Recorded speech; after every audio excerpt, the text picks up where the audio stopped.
soltura de bola para Careca, de bola para Mila. Olha o perigo, pode sair o primeiro gol, é o espetáculo do Morumbi, coisa majestosa, festa do futebol do Brasil. Esse é o grande acontecimento que eu tenho orgulho de fazer parte.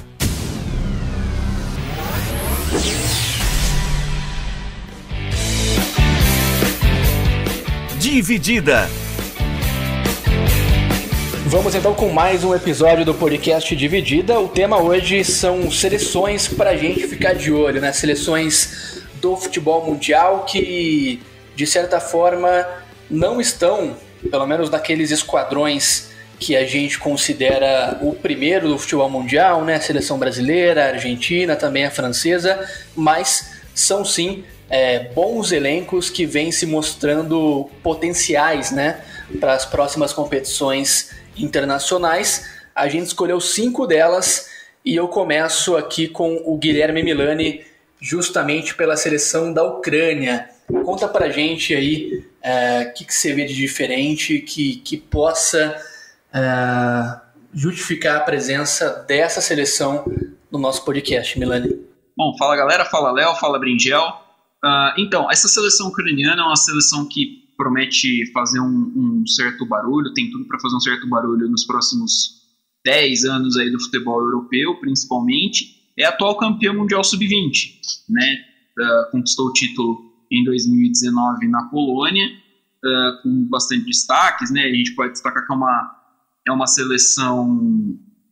O principal nome dela atualmente é o Alexander Zinchenko, que é um jogador que faz ali o corredor esquerdo praticamente do Manchester City, mas tem nomes muito promissores, né? Como, por exemplo, o Vitor Tsigankov, o Mykola Shaparenko, 2 meses no Dinamo de Kiev, que vem com uma geração muito forte aí para esse futuro, né? São nomes que podem pintar aí num grande centro europeu muito em breve.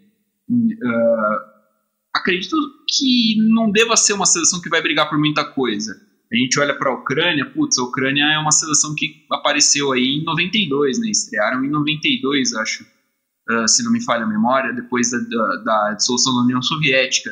Então não tem uma rica tradição no futebol, tem uma aparição em Copa, 2 aparições em Euro, acho que vai ser presença mais constante.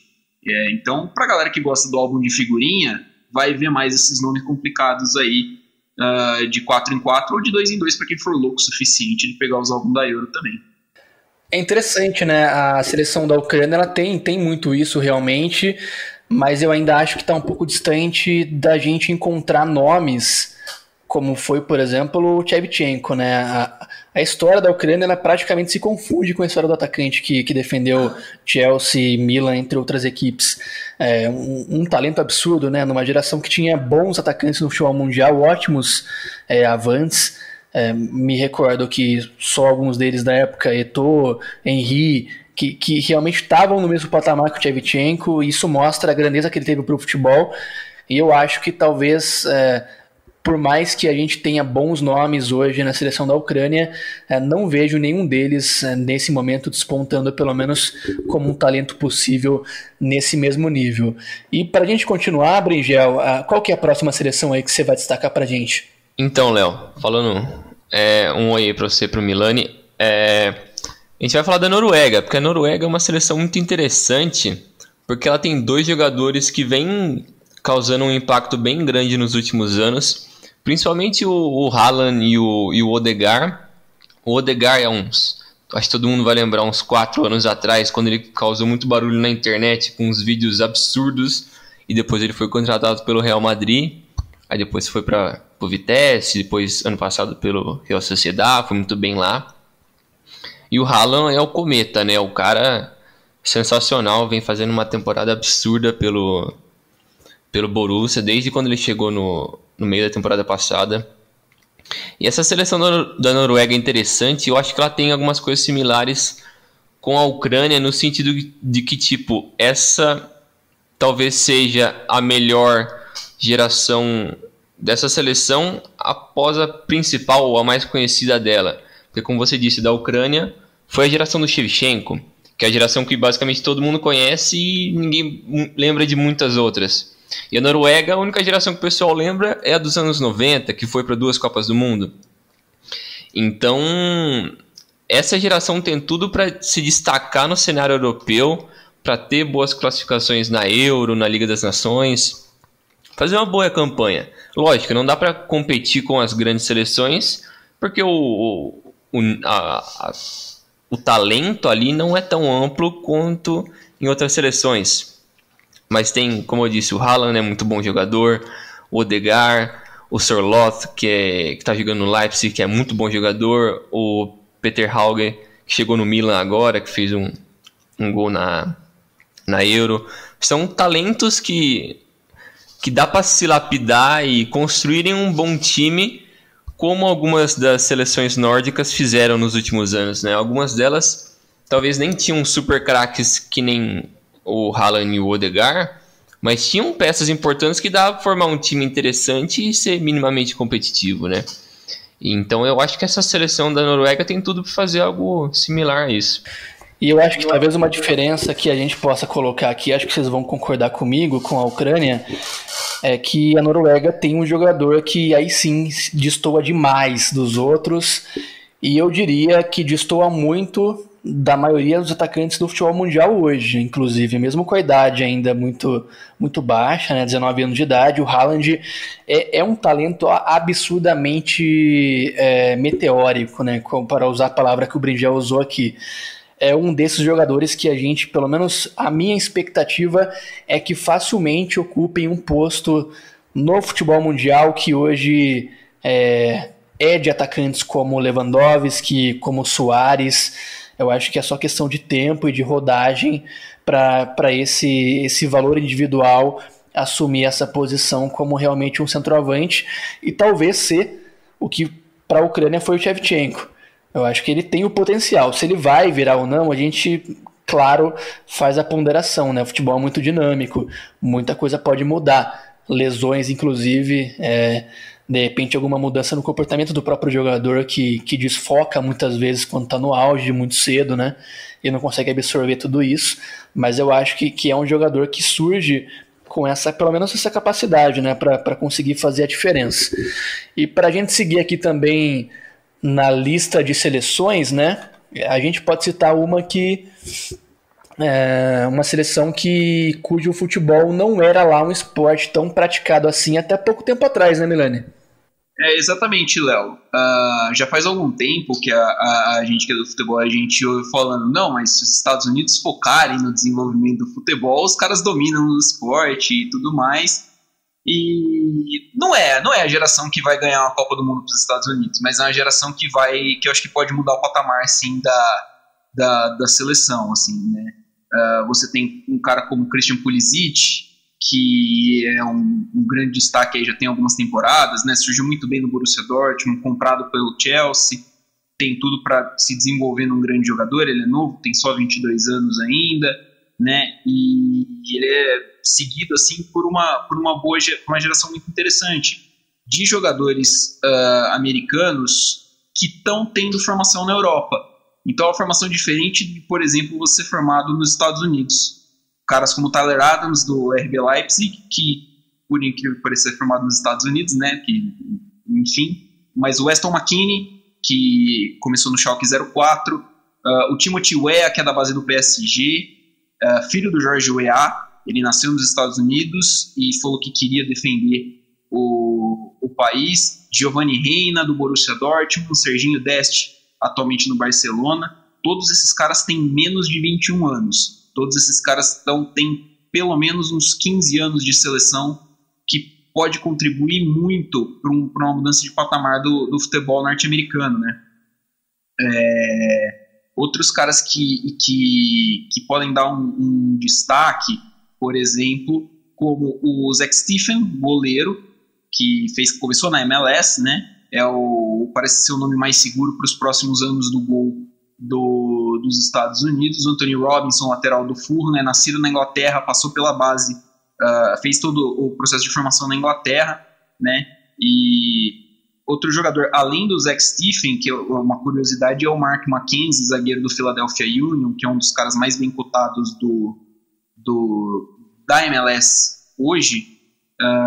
São jogadores que jogaram futebol americano universitário, né? Então eles passaram pela categoria de base, pelo processo de formação até os 17 anos mais ou menos dos clubes, jogaram uma temporada na universidade, que é uma coisa da cultura norte-americana de formar jogadores de basquete, de futebol americano, até de beisebol, pelas universidades, e depois voltaram para as equipes principais. Podem estar contribuindo muito para essa seleção voltar a buscar um patamar mais forte. Ficar de fora da Copa de 2018 foi um golpe muito forte nos Estados Unidos, na seleção dos Estados Unidos. Então, esse processo que passa, essa rejuvenescida, meio que forçada até, né, da seleção, vai passar por esses nomes e o futuro sucesso, né, títulos da Copa Ouro, títulos da CONCACAF Nations League, aparições mais imponentes até em Copa do Mundo. Vale lembrar que os Estados Unidos vai ser sede da Copa do Mundo em 2026 e não vão querer fazer feio. Então vai passar pelo nome dessa galera e eu acho que é o que pode abrir as portas para outras gerações, talvez mais dominantes, talvez mais fortes, caso consigam um resultado positivo no futuro. Realmente, e para a gente dar sequência aqui, eu acho que aí a briga começa a ficar mais pesada, né? Com elencos mais completos, de repente com perspectivas de títulos maiores dentro de um cenário claro de seleções, que é a seleção portuguesa, né? A gente pegou 2 gerações seguidas, muito privilegiadas tecnicamente. A primeira de Deco, Figo e companhia, a mais recente que teve o Cristiano Ronaldo como principal nome, mas também acompanhado de alguns bons jogadores, embora sempre com um elenco mais desequilibrado, né? Parece que pelo menos o que se observa é que talvez não tenha um novo CR7, não tenha um novo Figo, só que pelo menos a impressão que eu tenho é que existe uma construção de elenco muito mais interessante vindo por aí, né, Brinjal? Sim, parece que teve um trabalho de base nos últimos, digamos, 10 anos em Portugal que chama bastante atenção. Que nem você falou das gerações anteriores, dos últimos 20, 25 anos, que tem nomes como o Figo, o Ronaldo, o Deco, o Maniche, todos esses caras, que são caras que a gente lembra, só que eles estavam ali em times não tanto equilibrados. Esses caras tinham um destaque, mas o resto da seleção não era tão competitiva. Então eu acho que dessa vez Portugal está conseguindo vir com uma geração muito forte de jovens jogadores e que vai ter uma mescla muito bacana com os caras que ainda estão lá e que ainda tem mais alguns anos para ser bem produtivos. E só lembrar que a última Euro e a última Nations League, quem ganhou foi Portugal, que já vem demonstrando esse trabalho bem produtivo. Alguns dos principais jogadores dessa geração, que é o João Félix, Rubem Neves, o Trincão, que foi para o Barcelona agora, o Jota, que chegou no Liverpool também, que teve um destaque no Wolverhampton no ano passado, e outros jogadores que também têm um potencial para serem, de certa forma, coadjuvantes numa seleção, mas que, se você pensar que ainda tem Cristiano Ronaldo com alguns bons, digamos, 2, 3 anos de alto nível, e com esses jogadores crescendo muito, esse time vai ser absurdamente forte. Tem tudo para ser junto com, talvez, França, Inglaterra, não sei como o Brasil vai estar, uma Alemanha, talvez essas sejam as principais forças para os próximos anos. E assim, ainda que na nossa tabela aqui de jogadores, a gente não citou jogadores que são realidades hoje para Portugal. No time bagunçado hoje do Solskjaer no United, a grande luz técnica é o Bruno Fernandes. É impressionante, o United ele conseguiu trazer muitos bons jogadores que não renderam no próprio elenco. O Bruno Fernandes ele tem sido a exceção, né? Mesmo no time bagunçado, no inglês, ele tem conseguido se sobressair.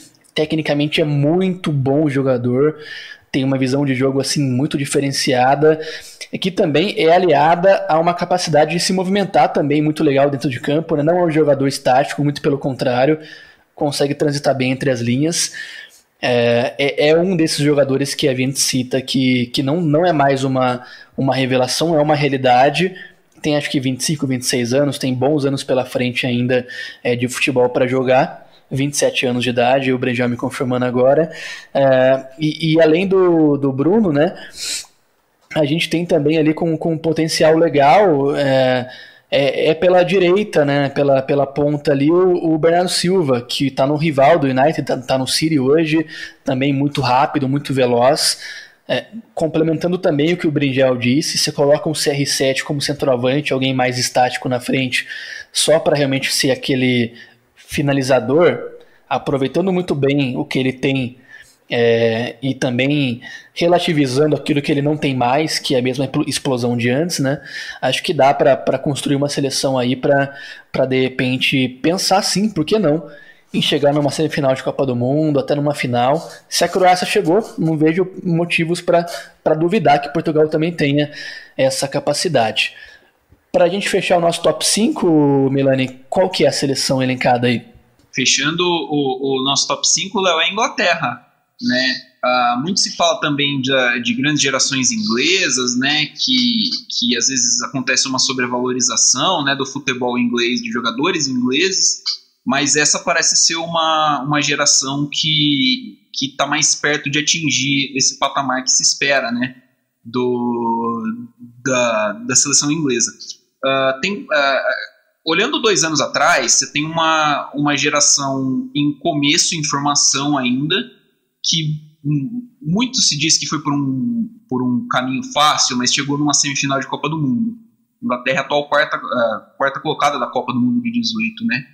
E com jogadores importantes como Harry Kane, e tem mais vindo. O interessante é você olhar que tem mais. Você tem caras como Jadon Sancho, Marcus Rashford, o James Maddison do Leicester, é muito bom jogador, Phil Foden do Manchester City, jogadores mais novos ainda como Jude Bellingham também do Borussia Dortmund. É uma geração que, assim, para mim, desenvolvendo todo mundo da forma que parece que está se desenvolvendo, é uma seleção que vai brigar pela cabeça, que vai estar brigando por Copa do Mundo muito pouco tempo. Acho que se você pensar só nesses caras que você listou aqui da nossa listinha que a gente preparou, se você esquecer os caras acima dessa lista, só formar uma seleção com isso já é um time absurdo. Você pode esquecer um Harry Kane, você pode esquecer outros caras, e já é um time muito ridículo. Então já mostra o quão forte essa seleção da Inglaterra está vindo pro futuro. Eu acho curioso porque você olha para essa seleção da Inglaterra e você tem numa posição 2 caras que podem ser destaques e que acho que nenhuma outra seleção pode dizer isso. A seleção da Inglaterra tem Trent Alexander-Arnold e o Wan-Bissaka, que ainda não jogou, e o Reece James, muito bem lembrado pelo Brinjal, para a lateral direita. E você não olha para outra seleção e fala, puta, essa seleção tem 2 laterais direitos bons. O Brasil não tem um lateral direito bom, por exemplo. Fagner.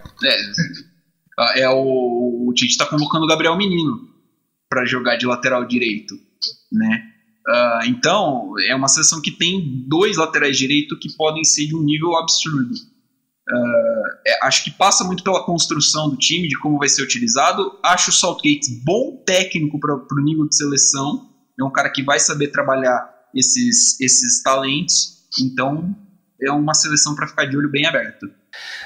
E a gente já entra puxando pelo gancho do Southgate, né, dos motivos, talvez que a gente possa justificar a presença de seleções desse nível hoje entre as mais promissoras do futebol mundial, né? O Southgate, lembrando, ele era técnico da base da seleção inglesa, do Sub-21, por 3 anos, conhecia já esses jogadores quando eles eram mais jovens, e já trabalhava esses jogadores há mais tempo, e quando ele sobe, apesar de não ter tido um trabalho consistente como técnico de clubes, ele era um cara que conhecia, sabia da realidade, ele galgou uma escada que era natural, chega à seleção principal por conhecer a base, e você vê o trabalho de integração. A Inglaterra, a Federação Inglesa investiu $1 bilhão de reais aproximadamente em 4 anos para melhorar a estrutura da base. A gente conversava em off aqui, mas só como curiosidade, Hoje, as 29 seleções inglesas, entre masculinas e femininas, de base, até da mais nova até a profissional, elas treinam hoje no mesmo CT, que é um CT enorme com 17 campos de futebol, um hotel onde todo mundo se hospeda no mesmo local. Então há um trabalho integrado de metodologia, de treinamentos, há um trabalho de que o cara que está no sub-11 ele consegue olhar para o cara do profissional e vislumbrar uma coisa que ele pode ser daqui a um tempo.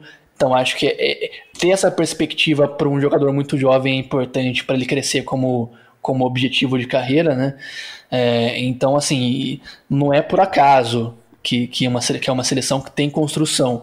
É uma seleção que tem realmente um trabalho sendo feito e um trabalho de buscar o conhecimento. Aqui no Brasil a gente vê muito, apesar do Flamengo investir em técnico estrangeiro e outras equipes também estão nesse caminho agora, como o próprio Inter com o Kudê, a gente vê muito ainda a negação do conhecimento por conta do bairrismo. Você vê ainda muito o defensor do emprego, né? O técnico brasileiro defende os seus, né? O companheiro dele que também é brasileiro e nega o conhecimento porque ele sabe que se abrir a porta realmente, quem tiver aqui vai ter que melhorar também. E lá não tem isso, tanto é que existe uma parceria hoje da Inglaterra e a Alemanha que é referência em base há mais tempo, um trabalho já de 2008 para cá, até antes disso. Exatamente, né? Depois da Copa do Mundo 2002, mesmo sendo vice-campeões mundiais, eles perceberam que precisavam mudar naquele momento, porque não produziam jogadores que deveriam produzir. E o que a Inglaterra fez? Ela foi procurar esse conhecimento. Eu sei que fulano de tal faz um bom trabalho, eu quero me alimentar desse conhecimento. Então hoje existe um acordo de cooperação entre profissionais ingleses e alemães. Então é meio que um intercâmbio de conhecimentos e isso contribui, claro, para que a seleção inglesa cresça e construa boas alternativas de jogo também para o que produz hoje, né? É exatamente como você falou, né, mano? Eu acho que o Southgate, ele é um cara perfeito pra isso, exatamente como você falou. Ele é um cara que veio da base, alguém que já conhece a estrutura da Inglaterra. Então ele é o cara perfeito pra trabalhar com uma geração tão talentosa como essa. E a Inglaterra já tem um histórico de queimar gerações boas. Só se olhar nos últimos, 15 anos... O nível de talento que eles tinham no início do século XXI era absurdo. É só você olhar o meio-campo da Copa de 2006, né? Era Lampard, Gerrard, Beckham e Joe Cole. E ainda tinha Scholes, tinha vários caras, tinha Carrick, eu acho, começando, um nível mais ou menos. Então era muita gente, era um talento absurdo. Tinha Rooney começando a entrar no nível bom. Então a Inglaterra tem esse histórico de queimar esses caras muito por incompetência deles mesmos. Porque nunca teve um técnico ali que soube aproveitar o potencial de todos esses caras, queimavam eles, e eu acho que isso é algo também que é em comum entre todas essas seleções que nós comentamos agora, que todas elas parecem ter essa ideia de tentar trabalhar gerações do futuro. Pode ser que, eu acho que a maioria dessas seleções, tirando a Ucrânia, todas essas, pelo menos para mim, parece a melhor geração que eles já tiveram, pelo menos olhando pelo potencial. Porque o nível de talento que eles têm de todas essas é muito absurdo. E é muito parecido o nível deles, dada a devida proporção de cada uma, né, do tamanho de cada país. E é engraçado, né? A gente não tem como fugir do paralelo com o Brasil, que é a nossa realidade, que é aquilo que a gente conhece mais, a gente acompanha de perto realmente. Por mais que eu veja que há no Tite um trabalho mais à frente do que houve com Dunga, com Filipão, até com técnicos que vieram antes, eu ainda vejo muito pouco apego ao futuro. Ainda acho que, apesar de a gente conseguir trazer alguns jogadores jovens para a convocação, como é o caso do Gabriel Menino, por exemplo, acho que falta. Por exemplo, o Thiago Silva não vai mais jogar uma Copa do Mundo. Acho que a gente pode cravar isso. Não tem idade para jogar uma Copa. Tecnicamente nem está tão bem assim nesse começo de temporada pelo Chelsea. Não tem motivo para você levá-lo. Sendo que no Brasil há outras opções de zagueiros mais jovens Claro, menos experimentados, menos experientes. Pode ser o cara que vai entrar e vai tremer a perna, mas tem que tremer agora. Porque vai chegar a 4 anos numa Copa do Mundo e você vai ter que contar com o cara. E se o cara não tiver preparado, não tiver treinado para isso, não tiver sido convocado antes, o cara não vai render. Então, assim, eu sinto que no Brasil ainda a gente tem que ter um investimento maior e uma integração maior da base com o profissional, né? Eu vejo muito poucos jogadores do Sub-20 que estão na seleção principal, por exemplo, que tem condição de estar numa seleção principal. E até porque tem muitos compromissos que a gente sabe que para o Brasil são fáceis. As eliminatórias não se tratam de um desafio difícil para o Brasil, né? A seleção brasileira ela é organizada taticamente. O Brasil na última eliminatória foi muito bem já, se classificou com sobras, né? E muito antes. E eu acho que haveria espaço para que a gente começasse a tentar ter algum tipo de integração, né? Acho que a gente anda muito na contramão, né, Léo? Como você disse, quando vem esse processo de renovação no Brasil é sempre muito complicado. A gente sempre esbarra nos mesmos temas, nos mesmos problemas, nas coisas enraizadas que tem na cultura do brasileiro.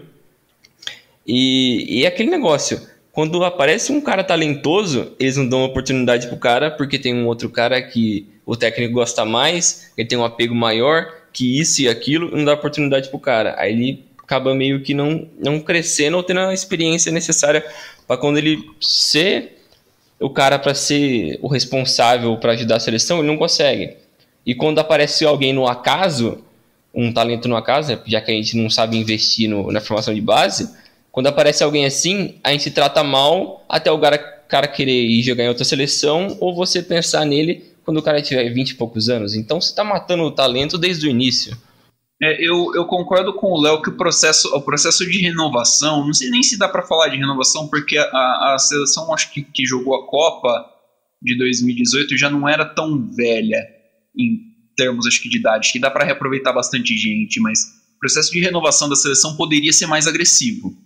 Eu acho que caras como, por exemplo, o Vinícius Júnior, o Rodrigo, ambos do Real Madrid, eles poderiam ter mais espaço na seleção. Caramba, a gente jogou contra a Bolívia em casa, uma Bolívia que veio com, sei lá, o time C, velho.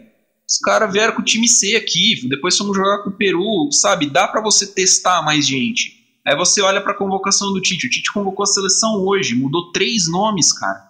3 nomes, que custa? Sabe? É difícil. Você acha que tem necessidade de você convocar o Alisson para jogar contra a Venezuela e Uruguai? Cara, não dá. O Uruguai é um adversário forte, tudo bem. Beleza, acho válido. É uma das seleções mais fortes do continente, mas assim, não tem. O Thiago Silva que o Léo falou, não tem. Cara, ele tem 36 anos. Eu sou muito fã dele.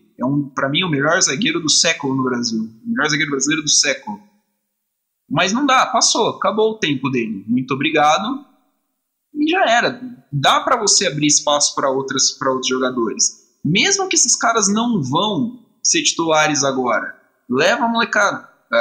Os caras estão de prova. Em 2015, quando a gente estava na faculdade, eu defendi, o técnico era o Dunga, né? Eu defendi o Dunga levar o Alisson pra seleção. Pro Alisson, fala assim, cara, não, mas o Alisson falou, beleza, eu falei, leva o Alisson, nem que seja para deixar como terceiro goleiro, o cara vai acostumando com o ambiente de seleção, o cara vai se sentindo em casa, esse tipo de coisa ajuda na adaptação. Agora, não dá para você esperar você lançar um moleque com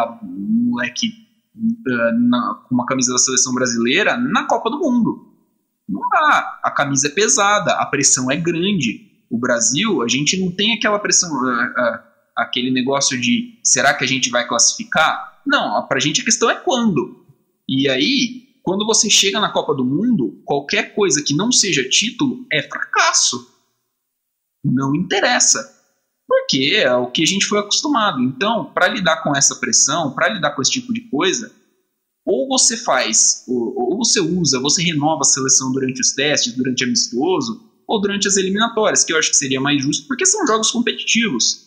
Entendeu? Mas se não é feito, depois não adianta cobrar lá na frente de que o cara não vai render, que o cara vai tremer num jogo de Copa do Mundo, o cara vai tremer num jogo maior.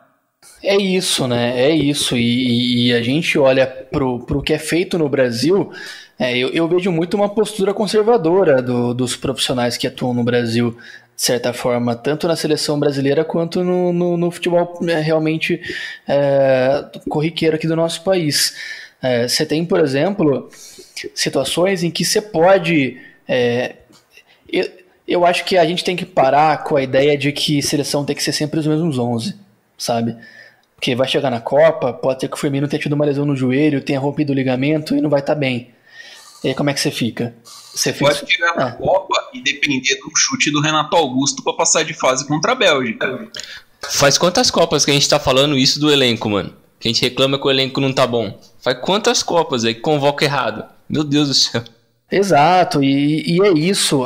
A gente tem que parar de criar essa ideia de que o grupinho é fechado. O Dunga criou isso, assim, que deu certo até pra ele, a seleção era limitada, chegou longe na Copa do Mundo. Felipão também teve isso lá em 2002, exatamente, Parreira também, mas é o que eu falei, o futebol ele tá em constante mutação. A gente tá hoje em 2020, a Copa era daqui a 2 anos, era no final do ano, inclusive no Catar, né? E a situação, ela não vai ser a mesma que é hoje. Você vai, de repente, ter jogadores que estão agora que não vão estar rendendo. E o maior exemplo foi o que você deu. O Renato Augusto já era um jogador trintão, lá em 2016. Era previsível que caísse o rendimento, porque ele foi para a China. Então, assim, num cenário de competição menor, obviamente o cara vai acompanhar aquilo que ele joga. Se ele tá na Inglaterra, é uma outra situação.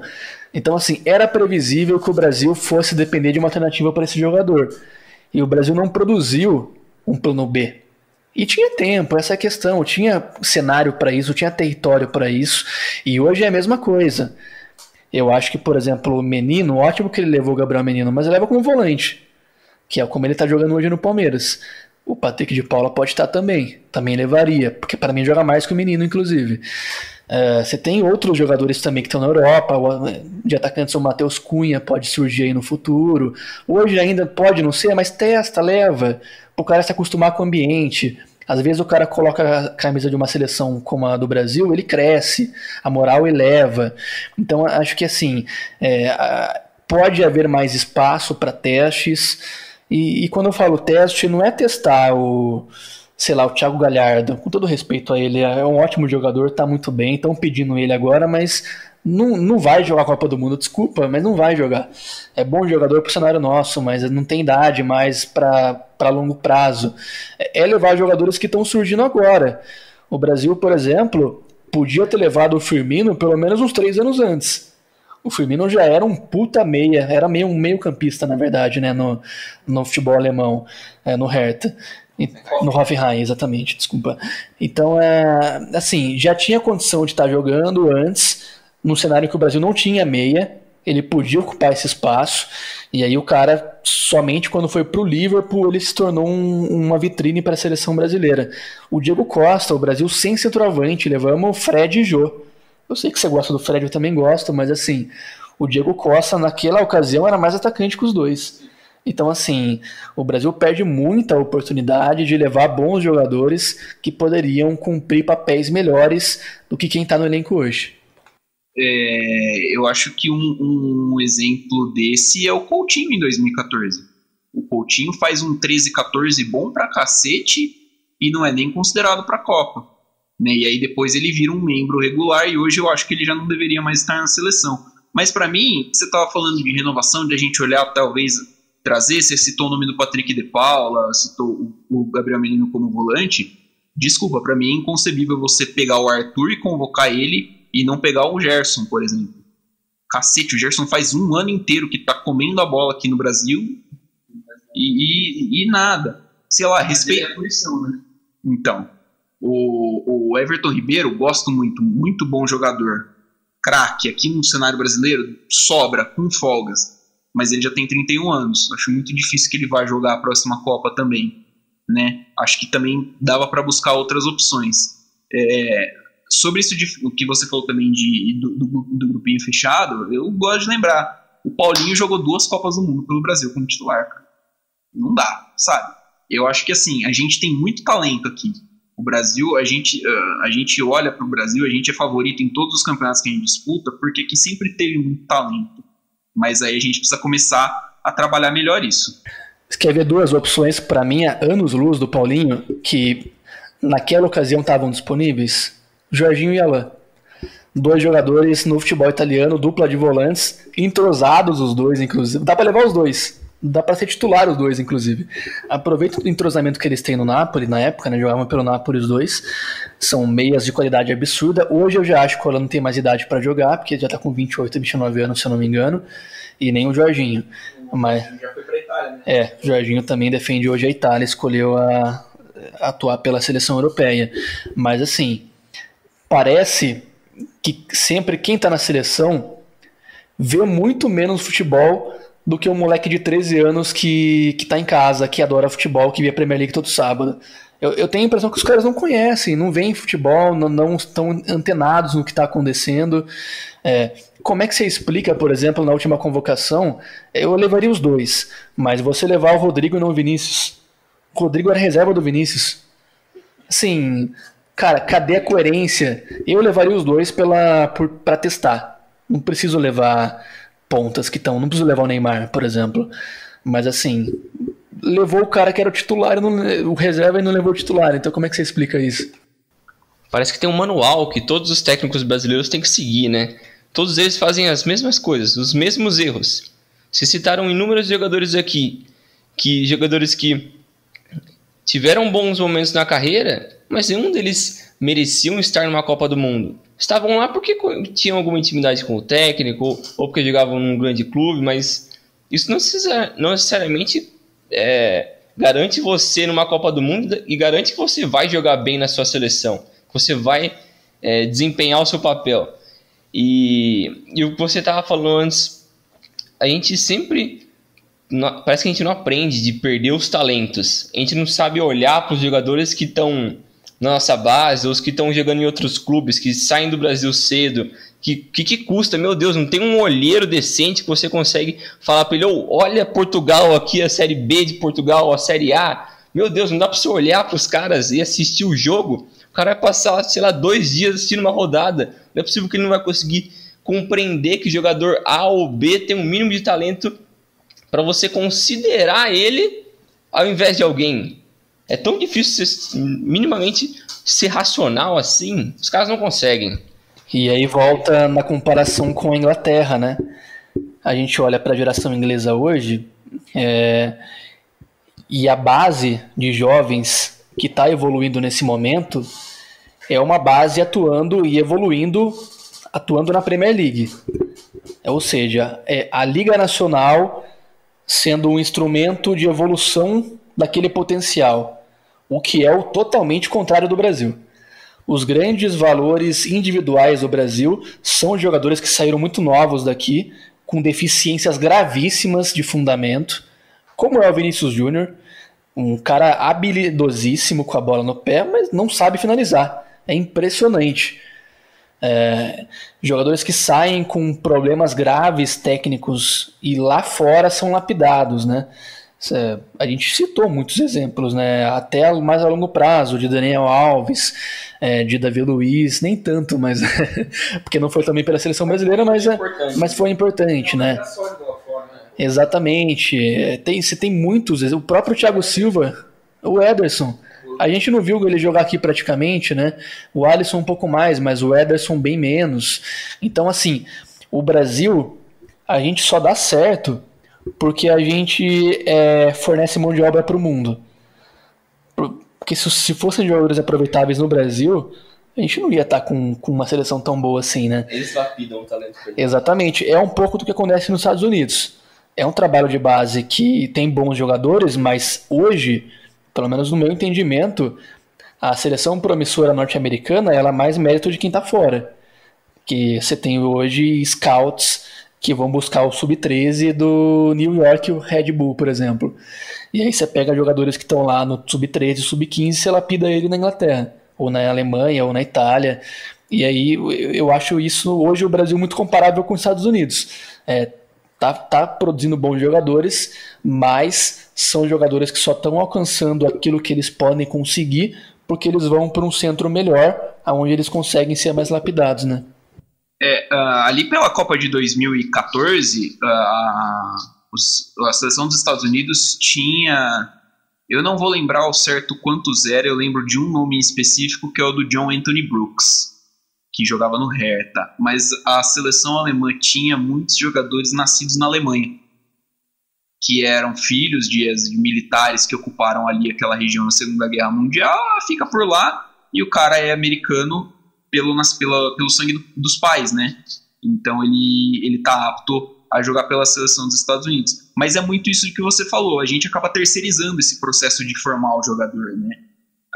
É claro que por inúmeras questões monetárias e desenvolvimento econômico, e que eu não vou saber discorrer melhor aqui, mas o Brasil é um exportador.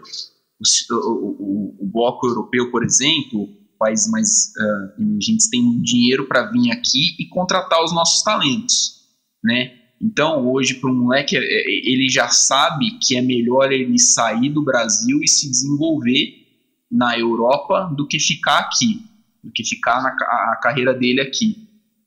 É melhor para ele em termos financeiros, ele vai ganhar melhor e ele vai ter a chance de jogar um futebol de mais alto nível, de jogar uma Champions League, de jogar um campeonato de alto nível, por exemplo, como a Premier League, como a Bundesliga, Campeonato Espanhol.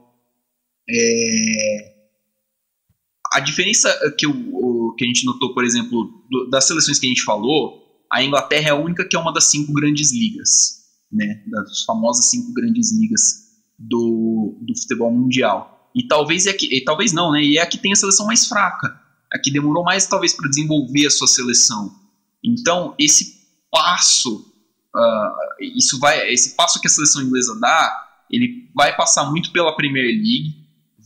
Os jogadores tendo esse destaque na Premier League, acho que acaba ajudando, porque é um tipo de jogo muito diferente do que teria antes, porque são jogadores de destaque, né? Antes você pegava, tem um destaque aqui, sei lá, o cara tá jogando no Southampton, o cara compõe um elenco no Chelsea, o cara compõe um elenco no Arsenal. Nunca era um destaque, o cara principal do time, das cabeças, até porque ainda hoje a cabeça os grandes nomes desses times são estrangeiros, mas acho que o próximo passo é esses nomes serem ingleses, e aí eles começam a valorizar mais o trabalho deles, né? O talento deles mesmos. Um negócio que eu pensei aqui agora, vocês disseram no começo que a Alemanha começou a investir mais em base lá por volta de 2000, né? Depois da Euro de 2000. Então, eu tava pensando, será que essas 5 seleções que nós citamos aqui agora, elas foram influenciadas por esse movimento que a Alemanha começou no começo do século? Será que elas enxergaram o potencial disso, o desenvolvimento que a Alemanha estava tendo, e tentaram repetir dentro do seu tamanho do seu país algo semelhante para tentar criar gerações futuras minimamente com potencial? Eu acho que é possível porque a Alemanha é o primeiro exemplo recente, pelo menos no que eu enxergo como ideal, de seleção de trabalho a longo prazo. Porque assim, a seleção para os europeus era muito um catado dos melhores. Vamos lá, vamos montar o time aqui, o Dream Team, e vamos jogar. Tanto é que os técnicos de seleções eram sempre os que sobravam. Quem não queria pegar o United, quem não queria pegar o City, quem não queria pegar o Chelsea. E para o Brasil, a seleção sempre foi um laboratório do que é o Brasileirão. Vamos colocar o cara lá, se ele não for bem nas eliminatórias, vamos mandar o cara embora. Foi absurdo a transição do Brasil de 98 para 2002. A mudança no comando, o Leão, o Luxemburgo, o Felipão. E a Alemanha é o primeiro caso que eu lembro de vamos apostar num projeto a longo prazo, um projeto de 8 anos, de 10 anos, um projeto de construção contínua. A gente vai perder, vamos perder, mas vamos continuar nesse caminho. Então, assim, para isso tem que ter convicção, né? Tem que saber o que você está fazendo. Então, assim, talvez vendo que esse trabalho a longo prazo era aplicável no ambiente de seleções, pode sim ter sido, de repente, um fator que tenha gerado algum tipo de clique, né, na mente de quem gera essas seleções para fazer algo parecido, não sei. Eu acho que faz bastante sentido, sim, que tenha sido a Alemanha esse propulsor, principalmente porque deu fruto muito cedo, né? O trabalho começa em 2000, depois de uma eliminação vexatória na fase de grupos da Euro. E mesmo com o vice-campeonato em 2002, ele é seguido de outra eliminação vexatória em outra fase de grupos da Euro. Mas aí, a partir de 2006, você percebe que tem uma evolução clara. A primeira geração de jogadores vai surgindo. A primeira geração de jogadores que passa por esse processo vai surgindo. Schweinsteiger, Philipp Lahm, Per Mertesacker e Lukas Podolski, que são os 4 principais pilares, assim. Todos eles têm mais de 110 jogos pela seleção da Alemanha. Acho que mais de 100. O Mertesacker acho que não chegou a 110. Mas todos eles disputaram Copa de 2006 a 14 e Euro também. Acho que só o Mertesacker não jogou a Euro de 2004 ainda. Então, tipo, você pega, é um terceiro lugar nas Copas de 2006 e 2010, um vice-campeonato na Euro, uma semifinal de Euro em 2012, até você culminar no ápice, que é o título de 2014, já misturando com uma segunda leva de jogadores que passaram por esse processo. Manuel Neuer, Toni Kroos, Mats Hummels, Jerome Boateng. Então, você vê que o resultado, essa geração alemã deu resultado em tão pouco tempo, que eu acho que assim, você bate o olho e fala, cacete, esse é um caminho que pode dar certo. Você trabalhar dessa forma pode dar certo. O quanto disso vem da Alemanha ser uma das 5 potências do mundo do futebol, de ter uma liga forte. Não vou chamar de competitiva, porque a Bundesliga, em questão de título, ela não é tão competitiva, mas é uma liga forte. O quanto disso vem daí, não dá para saber. Mas é um experimento, é alguma coisa que acho que pode ser usada como molde. Mas eu acho que você tem, inclusive, possibilidades de trazer isso para uma amostragem mais reduzida, né? Você tem um exemplo de como o futebol ele pode ser organizado e render bons jogadores, que é o Uruguai. Um país de 3 milhões de habitantes, menor que a cidade de São Paulo praticamente, ou pelo menos o estado, que consegue produzir. Claro que nem sempre você vai conseguir produzir um Suárez, mas você tem sim bons jogadores do Valverde, volante do Real Madrid. Você tem uma série de exemplos de atletas que estão hoje nas principais ligas do mundo e vêm de um país minúsculo, cara. O Uruguai há pouco tempo atrás tinha Forlán, Cavani e Suárez ao mesmo tempo, e os 3 em bom nível. Você tem exemplos de coisas que dão certo em países menores. O que eu vejo no Brasil hoje, o problema para mim é o começo, é lá de baixo. A gente discutiu isso porque a gente fez trabalhos na faculdade sobre isso. Quanto que a base do Brasil nos anos 90 era muito boa e o quanto o nosso futebol era genial, cara. Os confrontos entre Corinthians e Palmeiras e São Paulo nos anos 90 eram verdadeiras seleções brasileiras.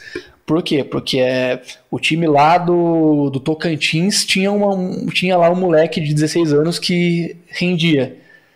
Rio Branco, aqui de Americana, a cidade que a gente mora praticamente, o Bringel e o Milani moram, eu moro ao lado em Santa Bárbara do Oeste, é um time exemplo disso, que conseguiu, numa cidade ali de uma região metropolitana de Campinas, para ter caras, revelar jogadores como Mineiro, como Marcos Assunção, como Marcos Senna, Flávio Conceição, jogadores de seleção brasileira, né? Seleção espanhola, seleção mexicana, que é o caso do Zinha. Então, o que eu vejo hoje, eu já cobri alguns clubes da região, eu trabalho de base, é o seguinte: eu tenho lá o profissional, que meu time joga na Série A2 do Paulista. Eu tenho a base, eu nem tenho elenco. O que eu faço? Eu trago lá Fute Talentos. Você não quer, me paga aí 100 mil. Você assume aí o futebol. Você coloca o jogador que você quiser, você usa o meu estádio, a minha estrutura, você pode disputar a competição com o meu nome. O que acontece hoje é isso. O União Barbarense não tem base, o Rio Branco até tem um trabalho um pouquinho melhor, mas você olha outros times da região que terceirizam a base e fazem dela um negócio. E aí, o que é? Uma base sem gestão, sem conhecimento, e o jogador ele é praticamente chutado por profissional. Ele chega lá, não sabe finalizar, não sabe cabecear, não sabe se posicionar. Você vai falar pro cara recompor, não sabe o que é isso. Então, assim, falta o básico, né? O investimento em educação básica no futebol que hoje não tem. É igual e agora no mundo normal, que muita gente tem esse problema com diversas áreas da graduação, né? Que o pessoal se forma, mas não tem experiência em nada. Então ninguém consegue trabalhar com nenhuma coisa, ninguém contrata ninguém porque não tem experiência. Se você não tem experiência, você não tem como conseguir um emprego. Então eu acho que isso se reflete em várias áreas da vida, e não só no esporte, né? Mas no esporte especificamente é até engraçado como... Eu lembro que após a Copa de 2014, depois do 7-1, todos os programas de esporte falavam que esse era o momento, o que ia virar a chave na cultura do Brasil para ser um país formador, para voltar a trabalhar com a base, para olhar melhor para os nossos talentos, para os técnicos, para a forma como a gente trabalha o Campeonato Brasileiro. E o que mudou isso? Faz 6 anos. Ninguém viu uma mudança. Quem fez uma mudança mínima foi o Jorge Jesus no ano passado. Que ele trouxe, né, uma mudança de cultura na forma como os clubes devem tratar os jogos, os próprios jogadores, o método de treinamento. Só que ele foi uma exceção. E não adianta também trazer só o cara que tem o conhecimento e você não dá oportunidade e a liberdade para o cara exercer todo o conhecimento e a capacidade que ele tem. Aí joga no lixo. É igual os casos que vocês citaram, os jogadores com potencial, só que não são trabalhados aqui e são chutados depois. E isso é frustrante, né?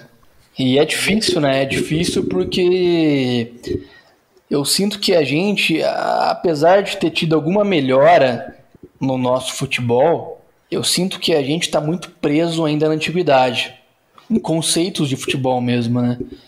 Vou falar ser um pouco o momento clubismo aqui no podcast, o time do Corinthians, e muito do insucesso do clube nessa temporada. Você vê o Corinthians marcando, parece um time dos anos 90, cara. Você põe lá o Jô e o Casares na frente, os dois ficam lá fingindo que tá voltando, e o time se defende com 7, em vez de se defender com 9, com 10, e estoura no zagueiro, o zagueiro tá desprotegido, e o time toma gol todo jogo. Então, assim, a gente não tá alinhado nem com os mínimos conceitos de futebol profissional. Eu não falo nem de trabalhar e lapidar talento. Os times do Brasil jogam futebol desconectado com a realidade. Horroroso. O futebol hoje, ele evolui para hoje você ter a bola cada vez num espaço menor. Eu sinto que no Brasil os campos são gigantes ainda. É um ponto que eu acho que é interessante na nossa formação, porque enquanto a gente ainda produz muito jogador bom, muito talento, e o tanto que se vende de jogador daqui para fora é prova disso, isso que o Léo falou é muito verdade. Os nossos técnicos e as pessoas que cuidam dos nossos times, elas têm uma mente muito retrógrada. Aqui no Brasil, eu acho muito comum você ver um time jogar mais recuado. Fez muito sucesso até um tempo atrás os times mais retranqueiros. Vamos falar assim a grosso modo. É claro, nem todo mundo é retranqueiro, mas enfim. Times mais defensivos, times que jogam mais sem a bola, né? Tanto que é comum você pegar um jogo do Campeonato Brasileiro, parece que ninguém sabe o que fazer com a bola, porque a mentalidade que parece que predomina é você jogar sem a bola. E aí, eu vou deixar uma pergunta.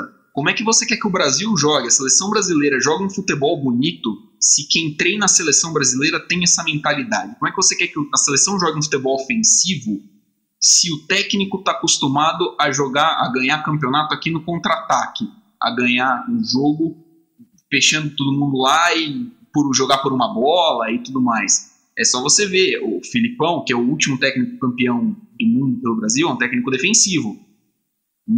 Exemplo de título, o Tite mesmo era considerado retranqueiro aqui no Brasil, o Mano Menezes. Então, assim, não dá para você pedir uma coisa da seleção se você não faz, se quem comanda ela não tem essa cabeça. É isso. E com esse questionamento, a gente termina aqui essa edição do podcast Dividida, bem emblemático, né? Quase um V de vingança para quem não tá vendo aqui o visual de Guilherme Milani na gravação do podcast. Tá aí, com essa pergunta muito pertinente, a gente termina aqui essa edição do podcast Dividida. A gente deu uma bela volta no tema, porque é legal a gente trazer para a nossa realidade, né? A gente conseguir entender como é que um país pentacampeão mundial, em que em praticamente toda a cidade tem 5, 6 campinhos com criança jogando todos os dias, a gente consegue ter uma geração menos de certa forma potencial do que a Inglaterra, por exemplo, pelo menos na minha opinião. Então fica o questionamento, né? Acho que a gente tem muito a pensar sobre esse tema. Acho que a gente merece um futebol melhor, como torcedores, como jornalistas, como profissionais admiradores do futebol em geral. Exatamente. E a gente dessa maneira termina aqui essa edição do podcast Dividida. Lembrando que deixa aí o seu comentário, também a sua sugestão. Primeiramente agradecer ao Guilherme Milani. Valeu, Léo, valeu, Bringel, tamo junto. Também ao Vinícius Bringel. Valeu, Léo. Valeu, Milani. É nóis. Lembrando que nós voltamos na próxima semana com mais um tema. Deixe o seu comentário nas nossas redes sociais. Nos siga por lá também. Um grande abraço e até a próxima.